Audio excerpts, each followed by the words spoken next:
Welcome to Above Replacement Radio. I am your host, Chris Gianta. You know what Christy Mathewson wasn't worried about?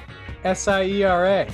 When you're thinking about Pedro Ciriaco, I mean, the only one that can compete is maybe Hannes Wagner's 1908 season. Over there on the other side of the screen is Daniel Kern. Like, if we just clip together every time we've talked about him on other people's profiles, we've done a Mickey Cochran episode.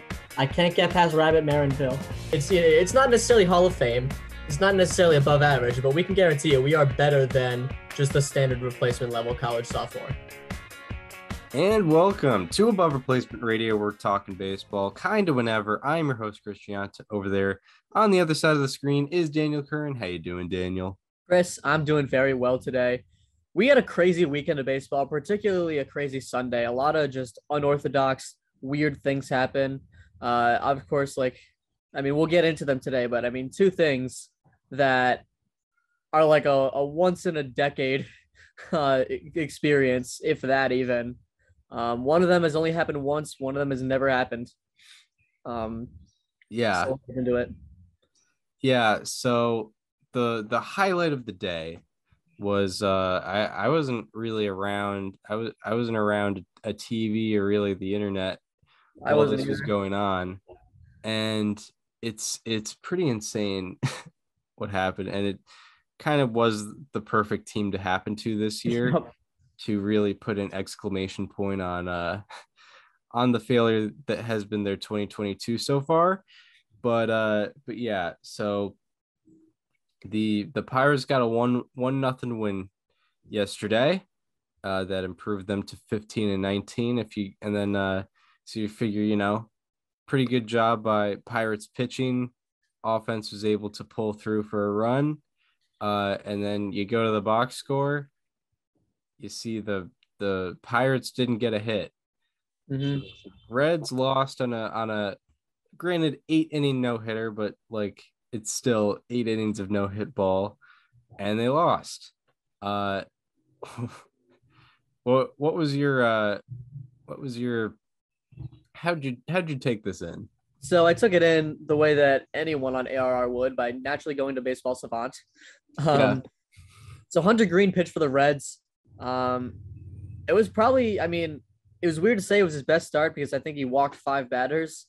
But 7 in the third innings. I don't know how I felt about. So let me just break down how the Pirates scored their run. All right. Hunter Green finished the 7th inning with 103 pitches and a no-hitter still intact, which I thought it was crazy that they kept him in at that point. Like, the dude consistently throws 100 and he's very young. I don't know how, stretching him seems pretty crazy in that scenario. But he came back out for the 8th. He got a ground out for the first batter of the inning, and then he walked 2 guys and finished his outing at 119 pitches. And then Art Warren came in, and he gave up another walk. So that was 3 straight walks to load the bases, 2 from Green, 1 from Warren. And then Brian Reynolds hit into a force out, which scored the 1 run. And the Pirates went on to win by a 1-0 score. Pretty remarkable. And when you looked at the Savant, it actually kind of made sense. It was one of the better thrown no-hitters. It was definitely we talked about the BABIP luck from Reed Demers, and the Reds probably had it better. The Pirates on the day had an .088 team expected batting average. They only had 2 balls that had an expected batting average above 300. Which, granted, they were both very high. Ke'Bryan Hayes in the 6th inning hit a ground out that had a 580 expected batting average, but it was a ground ball. It only had a 2-degree launch angle at 103 miles an hour. So it makes sense why that play was made. The other one was Michael Perez hit a line out. It had a 480 expected batting average, 101.7 mile per hour exit velocity, 18 mile an hour or 18-degree launch angle. And 342 foot distance. This was in the 3rd inning. So it was probably just like a line drive to center field or something like that.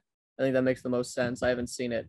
But those are really the only 2 balls that the Pirates got a good hold of during the game.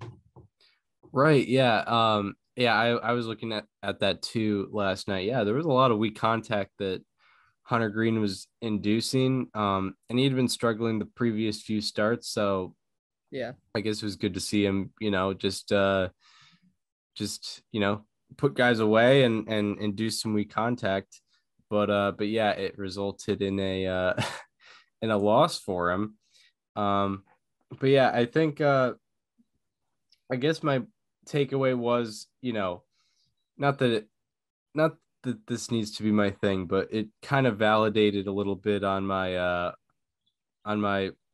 anti somewhat anti no hitterism, or maybe not being as into no hitters as other people, because obviously, because this also wasn't like the Pirates didn't score on an unearned run. It No, was it they earned was it. yeah, it was on the pitcher's mistakes of 3 walks, and then naturally, if you load the bases, you can just score a run even not getting a hit, obviously, as that happened on a fielder's choice.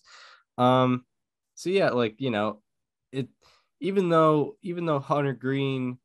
um Hunter Green went 7 2/3 of no hit ball, I think it's still very possible that we see a better performance out of him this year that doesn't involve him allowing no hits. Like Yes. if he goes 8 innings, allows 3 hits but no walks, like that, he might end up with a better performance.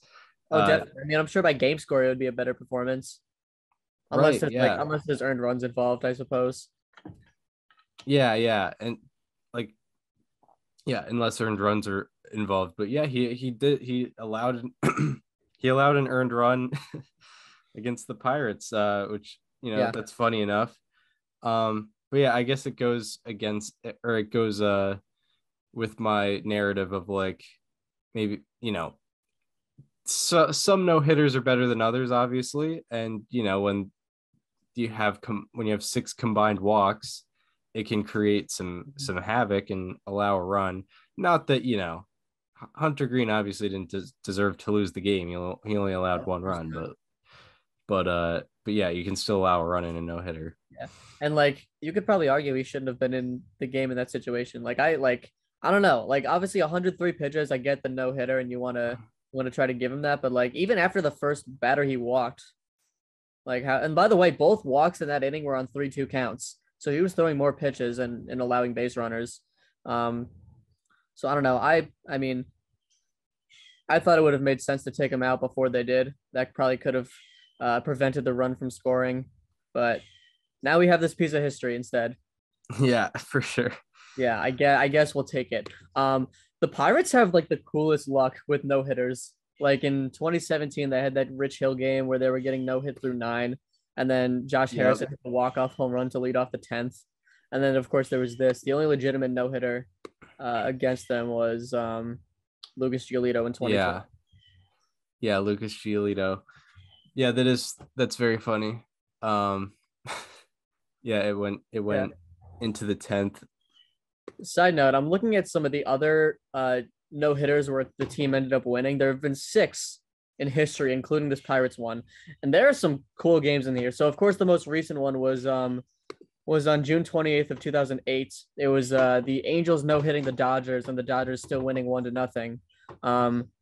The Dodgers had 3 walks in that game. I mean, I think there was an unearned run that probably caused it to score. Yeah, the Angels had 2 errors, so that makes sense. Dodgers scored in the 5th inning. Let me check. It was a reach on error, a stolen base, and so it was 2 errors. Matt Kemp reached on a ground ball in front of home to the pitcher. He stole second, and the throw went into the outfield, so he advanced to third on the throw. And then Blake DeWitt hit him in on a sac fly, and that was the 1 run. Great name. Yeah. So that game, like there was 2 errors in the same inning. That's the only reason the run scored. Who was pitching that game? For the Angels or Dodgers? Who's throwing the no hitter? Jared Weaver started, and Jose Arredondo, I think his name is, came in and pitched the last 2 innings. That's funny. In 1992, I believe Cleveland. Okay, yeah. So Cleveland got no hit by the Red Sox, and they won 2-1, which is really funny. Yeah. So let's run the Yeah. Red Sox. 2 runs. The Red Sox made 1 error. Okay, so this one makes sense. Kenny Lofton walked. He stole second and third, and then Carlos Borrega reached on an error on the throw. I don't know if it was the first or home, but if it was the first, that run would have scored anyway. The second one was the second run was scored in the 3rd inning. Walk, force out, fielder's choice. So the errors had nothing to do with it, but it was a 2-1 game. This might be my favorite. In 1990, the White Sox and Yankees played a game that the White Sox got no hit, and they won 4-0. Yeah. I think we talked about this like briefly before. I think it was last year. Really? Because 1990 had, I think, 8 no-hitters or 7 no-hitters or something like that. Right. And like we were looking at the game logs of one of them, and it was like one of these guys who threw a no-hitter lost 4-0. And I think we watched a little video of it, and like the commentators were so distraught. They were like, I can't believe. Yeah. But I think it was mostly errors, I'm pretty sure. The Yankees made 2 errors, it looks like. I don't know. The Yankees made 3 errors. Yeah. Yeah. Yeah. Let's look into this one. It was. They scored all their runs in the 8th inning, by the way. Yeah. Okay, so and they got the first 2 outs. So That's hilarious. Pop fly. No one on with 2 outs. Sammy Sosa reached on an E5. He stole second. Ozzie Guillen walked. Lance Johnson walked. Robin Ventura reached on E7 fly ball. Sosa scores, no RBI unearned. Guillen scores, no RBI unearned. Johnson scores, no RBI unearned. And then, yeah, the Yankees made 3 errors in the inning. And then there was an E9. Yeah. So there was 3 errors all in the inning. And then this might be my favorite one. In 1967, the year of the pitcher. Or no, sorry, that's a year later. Still in that era. Yeah, still the era. Still a pretty good year for pitchers. Yeah. Detroit got no hit by Baltimore. They won 2-1, and they had 10 walks. Steve Barber, what an outing for Steve Barber. 8 2/3 innings pitched, no hits allowed. 2 runs, 1 earned, 10 walks, 3 strikeouts. Yeah, that's that's just awesome. a nice 0.3 strikeout to walk ratio. The funnier part was, so the Orioles were winning 1-0 going into the top of the 9th. So he was like gonna finish off the no hitter, like just as a no hitter is, right? Yeah. And walk, bunt, ground out, pop fly or foul pop fly. So there's 2 outs now with a guy on, I believe, 2nd and 3rd. Wild pitch, scores, guy on 3rd. Fielder's choice, the other guy scores. So there were 3 walks in that inning, 10 overall. Right. Yeah. And the last one, 1964. This one also involved the Reds, but they were on the other end of it. They got no hit by the Colt 45s. Of course. They scored the 1 run in the top of the 9th. Ground out, reach on error. P. Rose reached on an error and went to 2nd. There was a bunt, there was a ground ball that he went to 3rd on, not a bunt, and then another reach on error. So, yeah. That's it. Those are all the no-hitter wins. Yeah, it's so fun. I love it. It is. Like, it's only happened 6 times since 1901. I need to look more into that outing from Steve Barber. Yeah. He just could not find the strike zone. 8 innings pitched, 10 walks. Yeah. Like that just is insane. And I guess any innings pitched with 10 walks is insane. Right. That would never, ever happen now. I bet the media was still like, wow, I can't believe they lost They in a took him out with a no-hitter. Yeah. He went 8 2/3. Right. Yeah. How do you take him out there? He's throwing a no-hitter. I mean, who These- could these possibly be gosh- better than him? He hasn't given up a hit. These gosh darn pitch counts. I Doesn't know he's matter at that he was basically 172. throwing- He was basically pitching with a blindfold on, but he hadn't given up a hit. Yeah. All right, let's see. How many 8-inning pitch, 10 walk outings have there ever been? Oh, wow. Nolan Ryan had a bunch. Okay, that makes sense. Nolan Ryan in 1974, 13 innings pitched. Oh, 19 strikeouts, 10 walks. Yeah. I remember talking about that one. Yeah. And I was thinking like he must have thrown 250 pitches.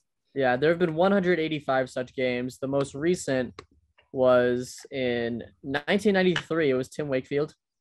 10 innings pitched, six hits, 2 runs, 10 walks, 1 strikeout, 1 home run. That was before he got control of the knuckleball. Yeah, the best game score was Jim Maloney on August 19th, 1965. 10 innings pitched, no hits. It's an actual no hitter. I think his team won. That's the weirdest, like legit but also not legit no hitter, because 10 innings pitched, no hits, no runs, no earned runs, 10 walks, 12 strikeouts. Okay, at least he had a positive ratio there. Yeah. He probably had a positive FIP that day. Yeah. Oh yeah. His F4 probably went up on that day. I could probably check.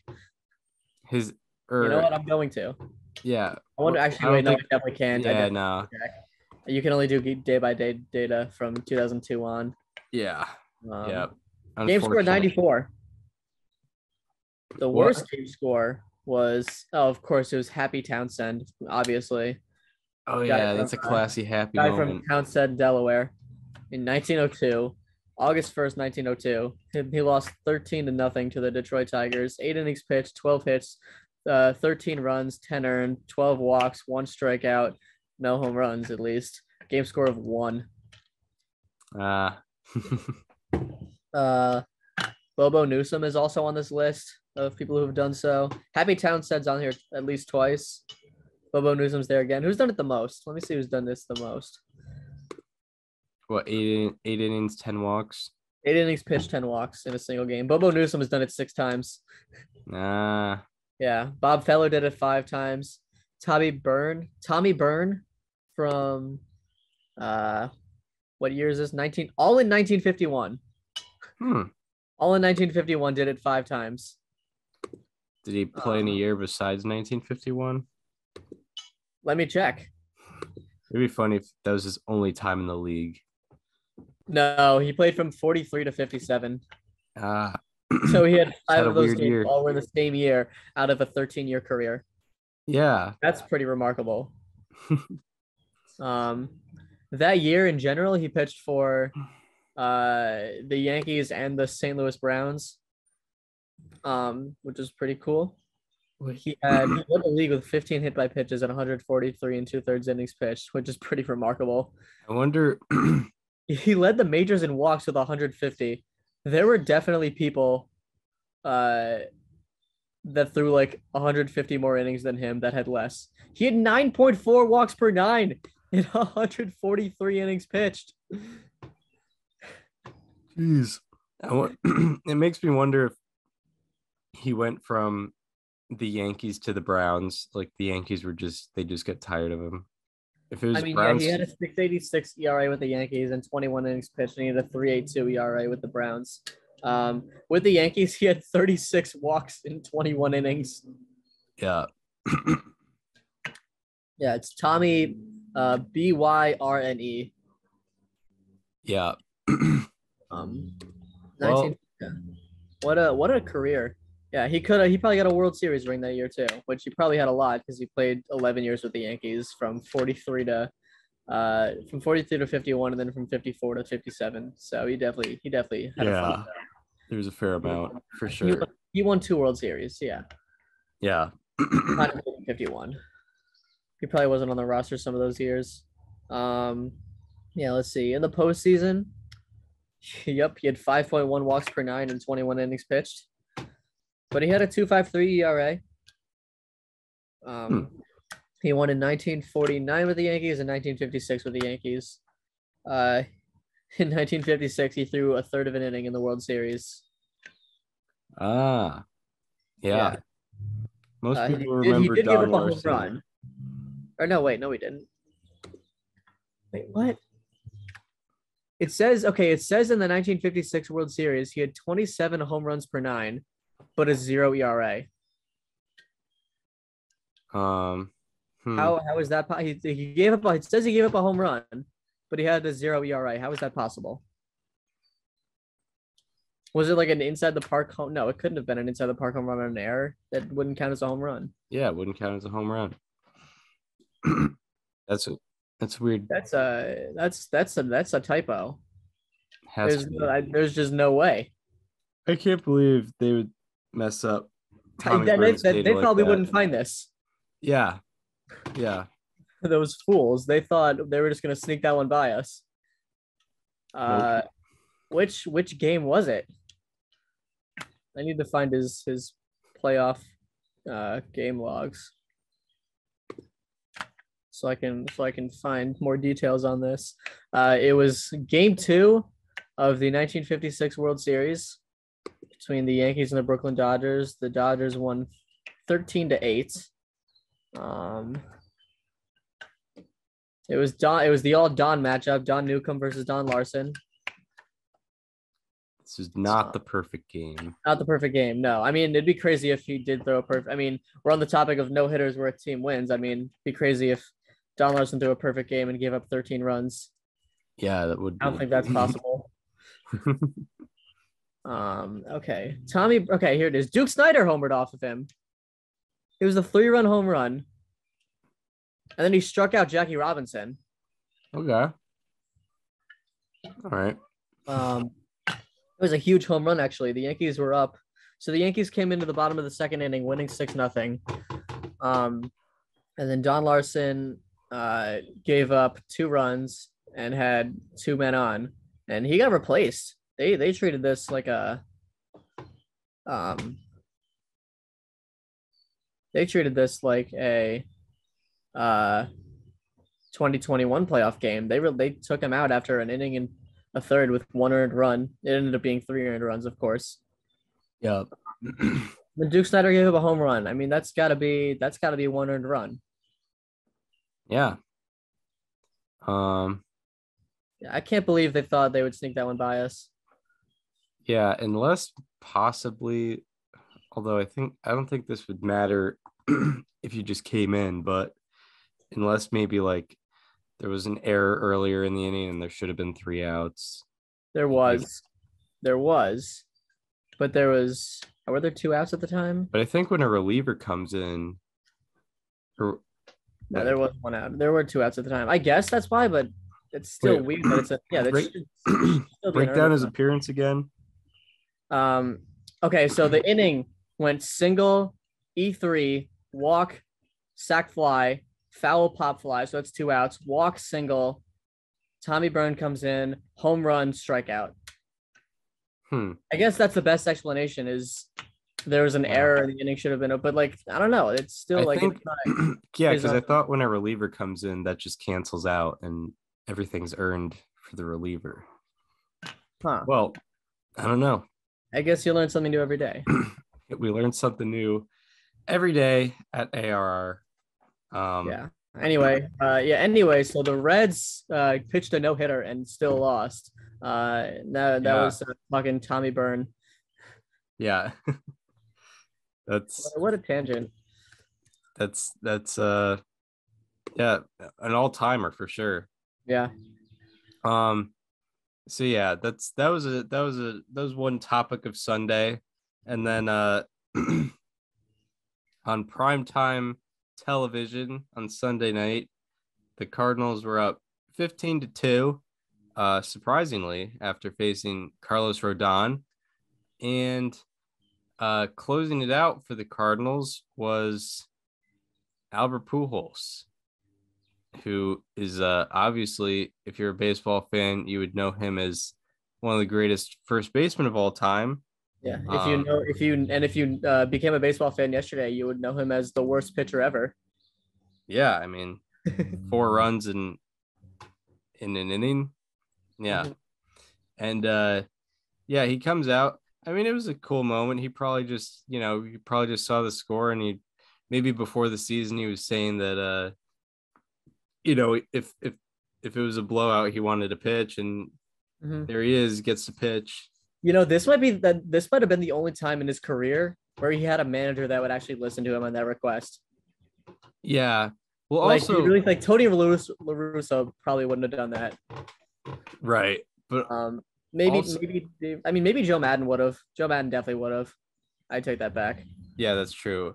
Yeah. But also, it's like this is also like the only time where either he's not an extremely valuable asset to the team, or under a crazy contract, Mhm. because like you know one of the things with Position position players players pitching. pitching Is that is it's like, usually like a guy that kind of is on the bench, like maybe you have him in a platoon role. yeah, you don't have your star player. Yeah. Like there's a reason you've never seen Mike Trout as a position player pitching. You never See Jose Canseco.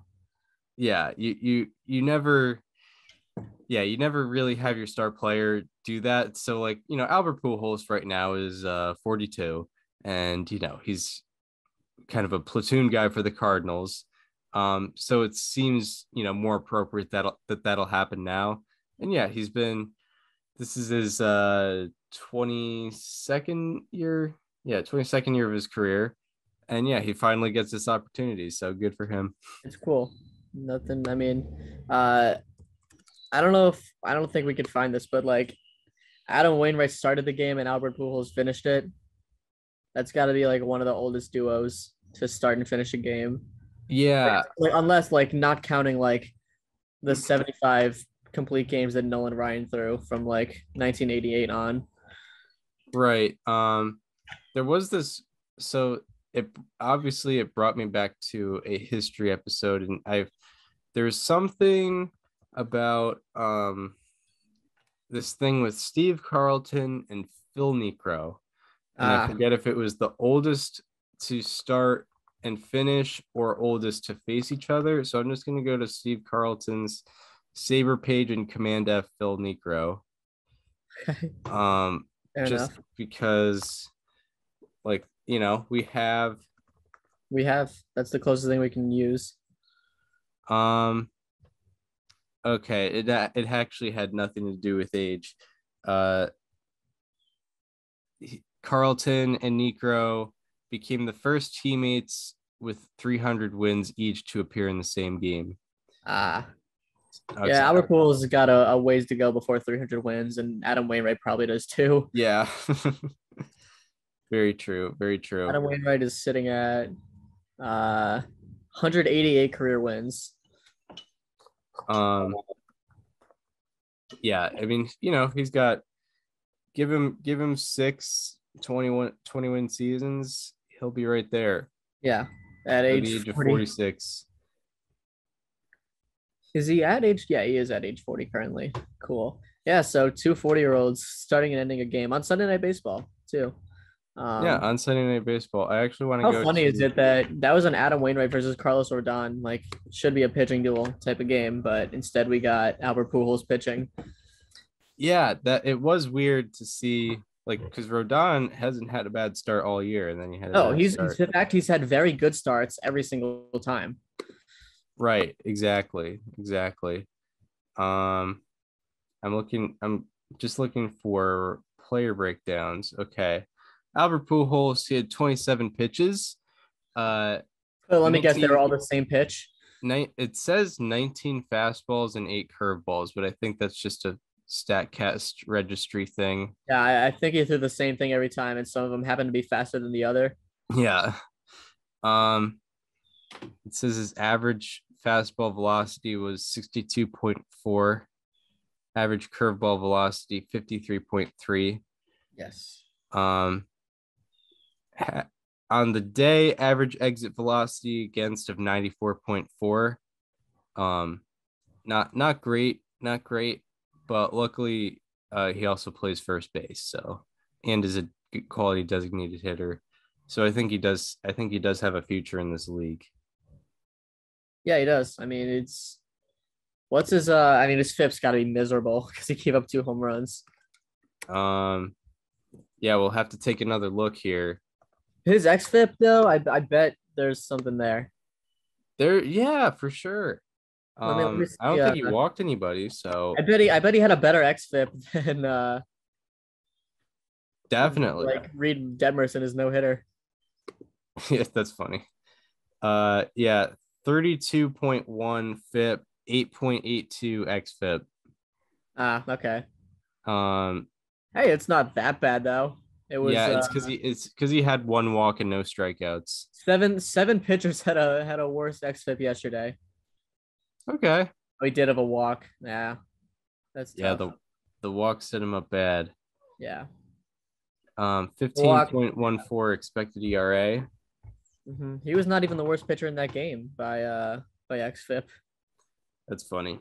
Was it Rodon or someone else? It was Junior Marte from the Giants. He had 3 walks in an inning and a third, an inning and 2, or 4 walks in an inning and 2/3, I think.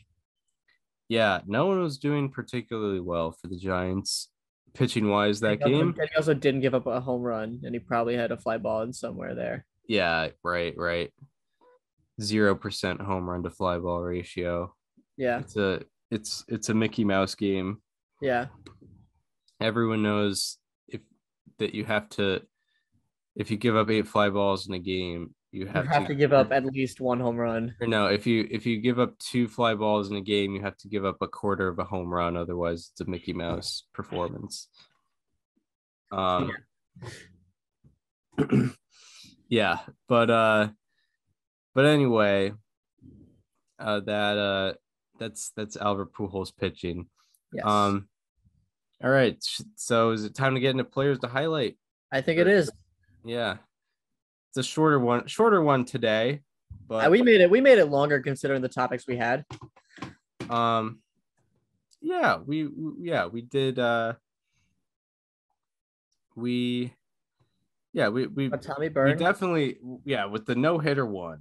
I mean, we went as far into it as you could, really, with a grand historical perspective. We went into a 1956 World Series controversy. We did, yeah. The controversy of what's an earned run, what's not an earned run. Yeah, it's pretty good stuff. Very deep ARR. hypothetical. Yeah. But now we will get into our Monday, May 16th, 2022 edition of. Maybe that wasn't loud enough.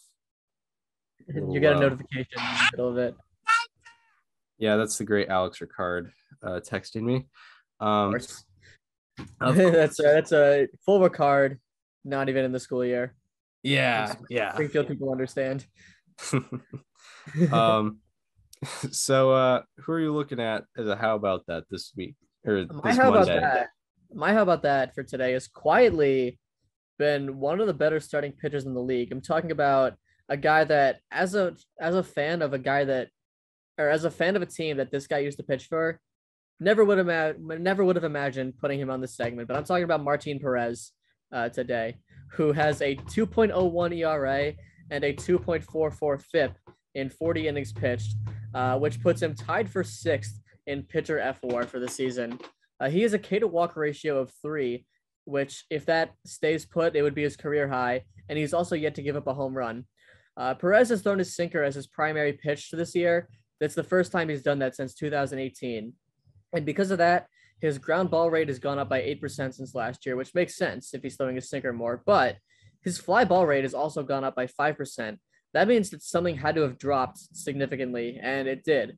His line drive rate has gone down 11% since last year. That is the 20th largest decrease among the 245 qualifiers between the 2 years. So he's being way more efficient with the batted balls that he's giving up. And being that he's not a big strikeout guy, that's huge for him.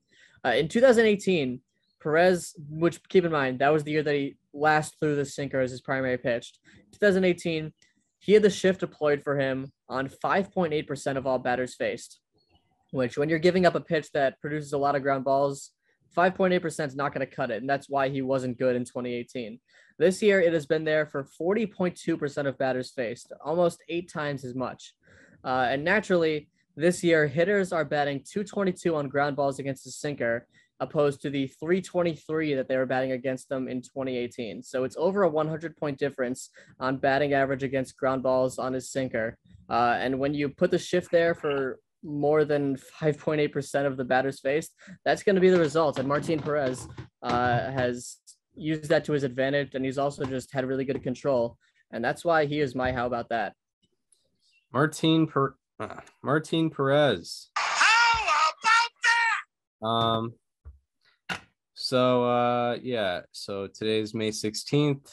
So it took about a little over a month for us to have the same how about that. I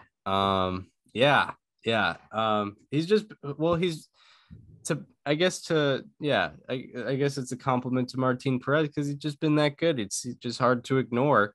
Some things I have on him.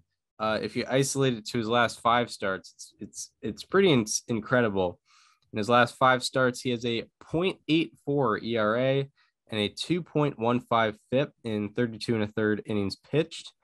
Out of 75 qualifiers in that 5-start span, he leads the league in ERA and is 6th in fielding independent pitching. And kind of going more into the detail of the change of pitch usage, as you were mentioning, last year hitters hit 331 and slugged 549 off his cutter, so he changed his approach.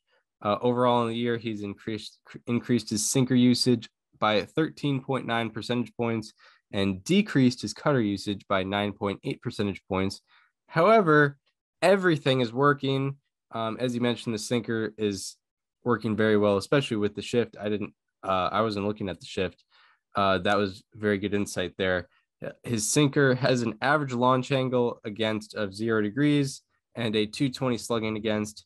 His changeup has a 171 slugging against, and his cutter actually has an average launch angle against of 27 degrees, which means he's usually given up some high fly balls.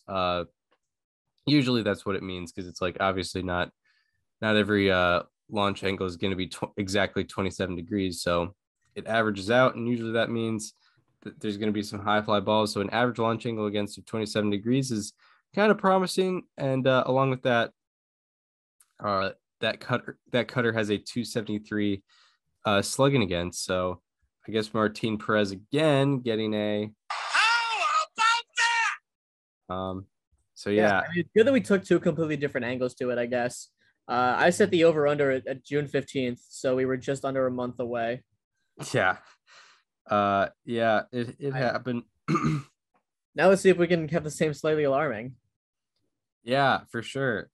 So now we go from the highs to lows, where we're talking players or subjects that have been underperforming now for our Monday, May 16, 2022 edition of Slightly alarming. Who do you got for? So I like the difference between Martin Perez for both of our analysis, that I went full season and you went over like a certain span. I did the same approach for my slightly alarming, so I don't know if you did as well, but I'm talking about Franmil Reyes, who has just really been struggling this year. He's slashing 207, 258, 293, 551. He has a 65 weighted runs created plus and a minus 0.5 F4, which ranks tied for 3rd worst among the 169 major league qualifiers. His K to walk ratio as a hitter is 0.14, which is tied for the 3rd worst again among qualified hitters. And his 41.4% strikeout rate is the 2nd worst in the majors. He's not hitting the ball very well. And he's still hitting the ball hard. It's just, like when you're striking out all the time, that still goes into a lot of your expected statistics, which is why he is in the bottom 20% in xWOBA, expected batting average, expected slugging, K rate, walk rate, whiff rate, and sprint speed. And probably the most alarming thing here is that he also has a 339 BABIP. So you can't even chalk it up to misfortune. It's not like he's hitting the ball hard right at someone. He's just not hitting the ball at an extremely high rate. And that is why Franmil Reyes is my slightly alarming. Yeah, Franmil Reyes. Yeah, he's definitely been like always at the bottom of the F4 rankings, and he's getting a Slightly alarming.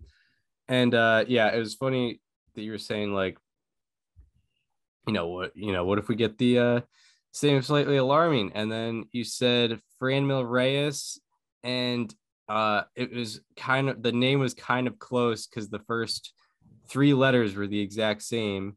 Because like, I'm no way. talking about Frank Schwindel. Yeah.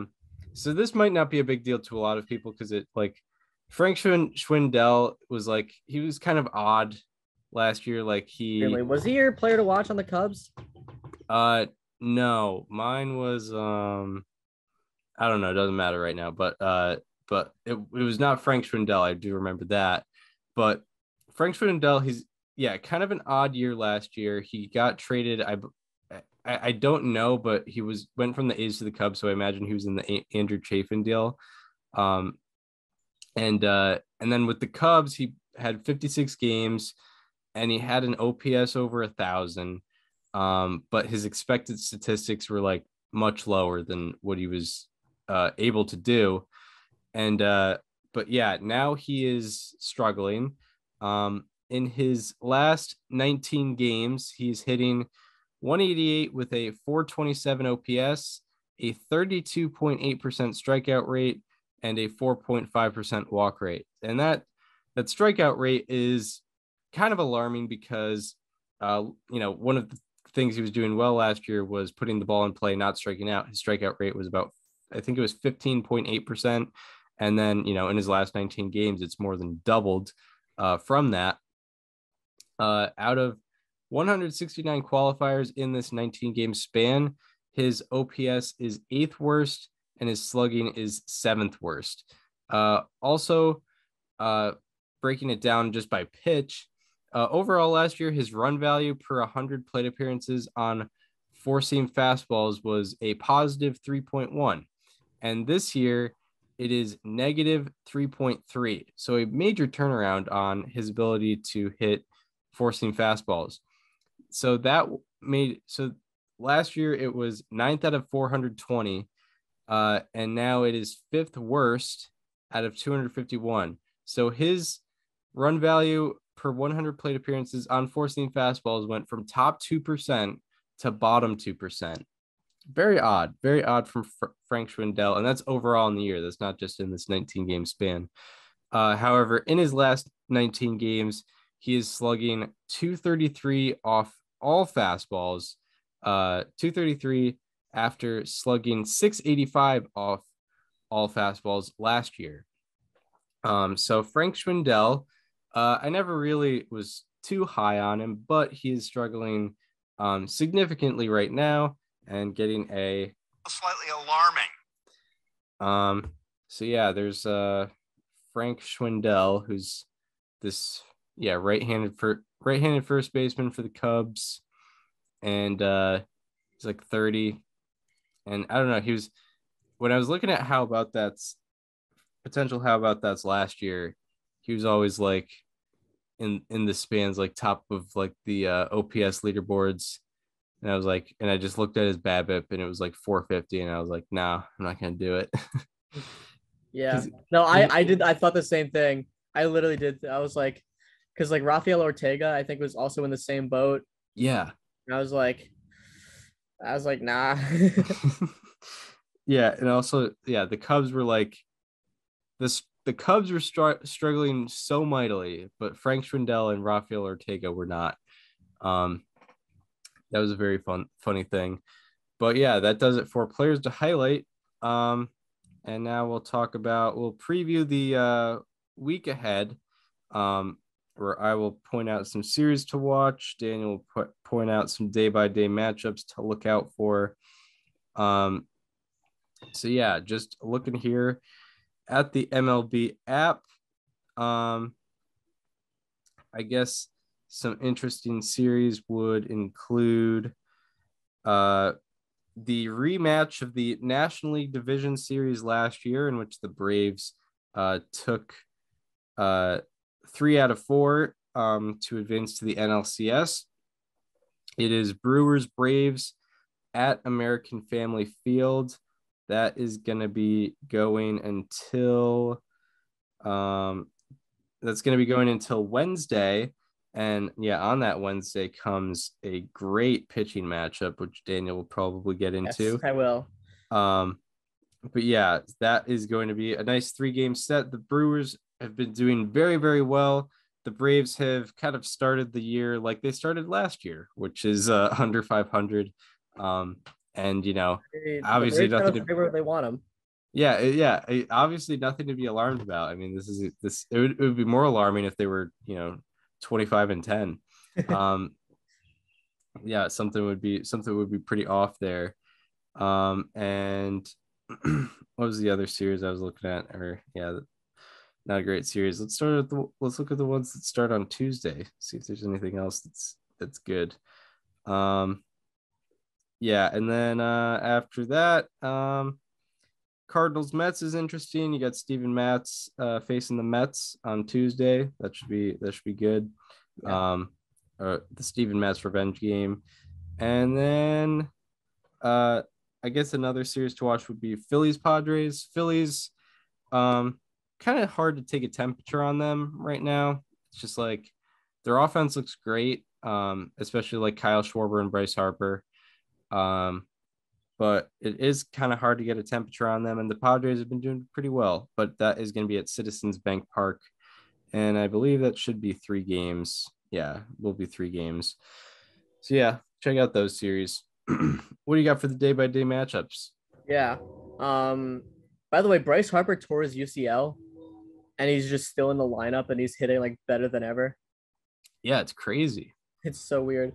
Looking at day-by-day matchups, and Tigers and Rays, you have Alex Fado facing Corey Kluber.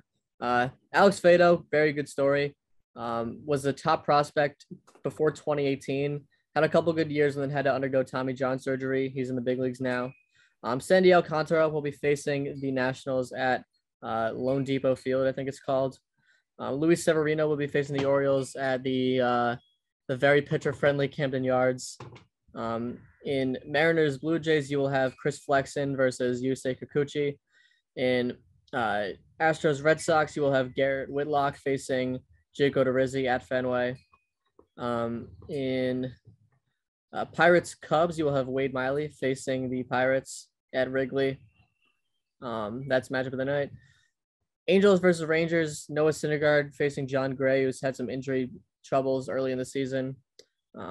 White Sox Royals, of course, you have Brad Keller, the rematch against Tim Anderson. I'm sure he's faced them a million times since then. Yeah. Alex Wood versus Antonio Senzatella in Giants Rockies. Tony Gonsolin and Madison Bumgarner going against each other at Dodger Stadium for Diamondbacks Dodgers. Matchup of the night comes from Brewers Braves at American Family Field, like Chris mentioned. This is not the matchup he was hinting at, but Ian Anderson versus Freddie Peralta will be a good one. It's a Game 3 rematch. Yes, it is. That was the Braves won that one. The Braves won 2, 3, and 4. Yep. So now looking at Tuesday, this is very weird, by the way. The Diamondbacks and Dodgers have a doubleheader at Dodger Stadium, but the start times are really weird. 3:10 p.m. Eastern time and then 10:10 p.m. Eastern time. That's 7 hours in between start times. So like you figure if game 1 ends at like, I don't know, 6 o'clock Eastern time, that'd be 3 p.m. local time. That's 4 hours till the start of the next game. Yeah. It's a very weird thing. Usually it doesn't work like that. Anyway, in Guardians Reds, you have the battle for Ohio. Connor Overton will pitch for the Reds. He was the first Reds pitcher all season to go 6 innings over the weekend, which is kind of sad, but that's the state of the Reds. He'll be facing Zach Plesac. Shane McClanahan will be facing the Tigers at Tropicana. Jameson Taillon will be pitching for the Yankees against the Orioles. Jose Urquidy versus Nathan Eovaldi will face each other in Red Sox Astros. Steven Matz will be making his return to Citi Field. I don't think has he pitched at Citi Field since returning? No. Yeah, okay. I believe Or that. or actually, because the East faced the East last year, Yeah. interleague, but I don't know if the Blue Jays went to Citi Field. Yeah. I guess he could probably check let me check his game logs real quick. Yeah. Because if he did in 2020, it doesn't count. Yeah, that's true. I'm not counting. He did pitch at Citi Field, July 23rd last year. Yeah, the Blue Jays. I was at a Blue Jays Mets game at Citi Field. Obviously, I should have known that. I wasn't at that game though. Reed Detmers will be making his first start post no-hitter against the Rangers at Globe Life Field. Alex Cobb versus Chad Kuhl will be facing each other in Giants Rockies. Chad Kuhl is still pitching very well. James Caprillion will be facing the Twins for the A's in Oakland. And matchup of the night comes from Mariners Blue Jays. Logan Gilbert versus Jose Barrios. That'll be a good one in Toronto. Mariners just took a series from the Mets, the first series loss of the year. They're looking to turn things around. And the Blue Jays are also looking to turn things around. They've been struggling as of late. I think they, at one point, had lost like 7 of 9. The Blue Jays? Yes. Oh yeah, I think they've lost 6 out of 9 or 9 out of 12 or something like that. Yeah. On Wednesday, Eduardo Rodriguez will be facing Drew Rasmussen in Tigers Rays at the Trop. Logan Webb will be facing the Rockies at Coors. Sonny Gray will be facing the A's in Oakland Coliseum, his old home, his like 3 teams ago home when he was at his peak, probably. Yeah. Walker Buehler will be facing the Diamondbacks at Dodger Stadium. Tyler Mahle will be pitching on the road, so you know that he'll be pitching really well. Luis Garcia and Nick Pivetta will be facing each other in Astros Red Sox. Nick Pivetta has been much better in his last few starts. Josiah Gray and Pablo Lopez will be facing each other in Nats Marlins. Blake Snell and Zach Wheeler will be facing each other in Padres Phillies. That's very close to being matchup of the night, but it won't be, unfortunately, because there's a better one out there. Garrett Cole will be facing the Orioles. Marco Gonzalez versus Kevin Gausman will be going against each other in Mariners Jays. A lot of good matchups on Wednesday. Jordan Hicks versus Max Scherzer at Citi Field. Shohei Ohtani versus Dane Dunning. Dane Dunning has been doing a lot better this season. And matchup of the night, as Chris mentioned, comes from Brewers Braves. Max Fried versus Corbin Burns. Doesn't get much better than that. Yeah. Those are 2 viable Cy Young candidates for this year. And have made a name for themselves for sure. And that's gonna be great. All right. Well, that does it for this episode. We hope you enjoyed this one. If you want to follow, if you're listening on Apple Podcasts or Spotify, it's funny. It's like a computer program with me right now. Yeah.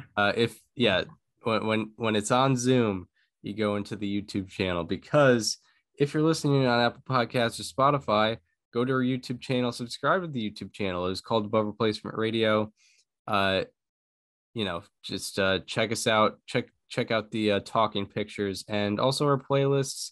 We have playlists for our history series, our Bubble Case Hall of Fame breakdowns. If you're still thinking about the Hall of Fame right now, because there's still a lot of guys we talked about that are on the ballot soon or still on the ballot and still yet to be inducted. So check out those. And if you want to follow us on social media, follow me on Twitter at Chris_Gianta, and follow Daniel on both Twitter and Instagram at Daniel_Curran, and follow the show Instagram at Above Replacement Radio for all the show needs. We hope you enjoyed this one, and we hope to see you on probably Thursday. No guarantees though, but probably Thursday, where we will be talking all the happenings in Major League Baseball. Once again, see you then. This conversation is over.